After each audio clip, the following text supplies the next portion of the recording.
তো আপনারা দেখতে পাচ্ছেন জাহাঙ্গীর ভাইয়ের হাতে আক্রমণাত্মক কিছু ধানের শীষ রয়েছে।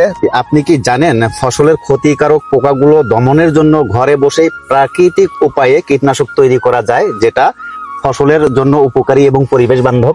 না, আমি জানি না তো। আসসালামু আলাইকুম প্রিয় কৃষক ভাইয়েরা, আমি আছি এখন একটি আমন ধান খেতে। এখন যেহেতু নভেম্বর মাস, আর আপনারা জানেন নভেম্বর মাসের শুরুতেই ধান কাঁচা থেকে পাকতে শুরু করে এবং এই সময় ফসলের ক্ষেতে বিভিন্ন ধরনের ক্ষতিকারক পোকার আক্রমণ হয়ে থাকে।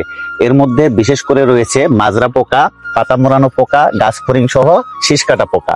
তো আপনারা দেখতে পাচ্ছেন জাহাঙ্গীর ভাইয়ের হাতে আক্রমণাত্মক কিছু ধানের শীষ রয়েছে। তো জাহাঙ্গীর ভাই, আপনি কি জানেন এই ধানের শীষগুলো কেন নষ্ট হয়েছে? হ্যাঁ, এগুলো সাধারণত মাজরা পোকা এবং পাতা মোড়ানো পোকার আক্রমণে এরকম হয়ে থাকে। আপনি কি জানেন ফসলের ক্ষতিকারক পোকাগুলো দমনের জন্য ঘরে বসেই প্রাকৃতিক উপায়ে কীটনাশক তৈরি করা যায়, যেটা ফসলের জন্য উপকারী এবং পরিবেশ বান্ধব? না, আমি জানি না তো। তো জাহাঙ্গীর ভাই, দুশ্চিন্তার কোনো কারণ নাই। আমি আজকে আপনাকে দেখাবো আপনি ঘরে বসে প্রাকৃতিক উপায়ে কিভাবে পরিবেশ বান্ধব কীটনাশক তৈরি করবেন এবং ফসলের ক্ষেতে প্রয়োগ করবেন। তো কৃষক ভাইয়েরা, চলুন আমরা দেখে নেই কিভাবে প্রাকৃতিক উপায়ে ঘরোয়া ভাবে কীটনাশক তৈরি করতে হয় এবং তা ফসলের ক্ষেতে প্রয়োগ করতে হয়। প্রাথমিক অবস্থায় ধান খেতে উল্লেখিত ক্ষতিকর পোকাগুলোর হাত থেকে রক্ষা পাওয়ার জন্য মাটি ও পানি ব্যবস্থা ঠিক রেখে ফসলের মাঠে নিয়মিত আগাছা পরিষ্কার করতে হবে, কেননা জমিতে পানির স্তর ঠিক রাখলে ক্ষতিকর পোকাগুলোর বৃদ্ধি বাধাগ্রস্ত হবে।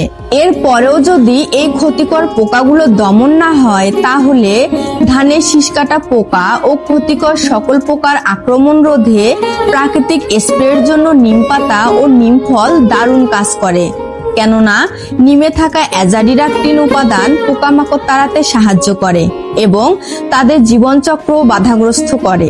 আর নিম স্প্রে এমন একটি প্রাকৃতিক কীটনাশক যা ফসলের জন্য নিরাপদ ও পরিবেশ বান্ধব। চলুন জেনে নেই কিভাবে এই নিম স্প্রে তৈরি করবেন ও ব্যবহার করবেন। প্রথমে 500 গ্রাম নিম পাতা বা নিম ফল ভালোভাবে ধুয়ে নিন। তারপর এগুলোকে 2 থেকে 3 লিটার পানিতে দিয়ে 20 থেকে 30 মিনিট ধরে কম আঁচে সিদ্ধ করুন। এতে নিমের সক্রিয় উপাদানগুলো পানিতে মিশে যাবে। এবার সিদ্ধ করার পর মিশ্রণটি ঠান্ডা হতে দিন। ঠান্ডা হলে ছাঁকনি বা পাতলা কাপড় দিয়ে এই মিশ্রণটি ছেঁকে নিন, যাতে শুধু তরল অংশটি পাওয়া যায়। এরপর ছাঁকা মিশ্রণে 1 থেকে 2 চা চামচ ডিটারজেন্ট বা তরল সাবান মিশিয়ে দিন। এবার মিশ্রণটি স্প্রে ট্যাঙ্ক বা ড্রাম অথবা বোতলে ঢালুন। এরপর স্প্রেটি ফসলের পাতার উপর এবং পোকামাকড় যেখানে থাকে সেখানে সরাসরি স্প্রে করুন। এভাবে প্রতি সপ্তাহে একবার এই স্প্রে ব্যবহার করলে ক্ষতিকর পোকামাকড়ের আক্রমণ অনেক কমে যাবে। প্রিয় কৃষক বন্ধুরা, এতক্ষণ আমরা দেখে নিলাম কিভাবে ঘরে বসে প্রাকৃতিক উপায়ে কীটনাশক তৈরি করতে হয় এবং তা ফসলের ক্ষেতে প্রয়োগ করতে হয়।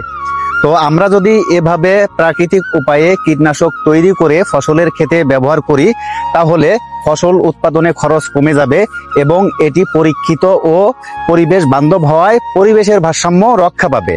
তো আজকে এ পর্যন্তই। দেখা হবে অন্য কোনো কৃষি তথ্য ও পরামর্শমূলক ভিডিও নিয়ে। সেই পর্যন্ত সবাই ভালো থাকুন, সুস্থ থাকুন এবং আমার সাথেই থাকুন।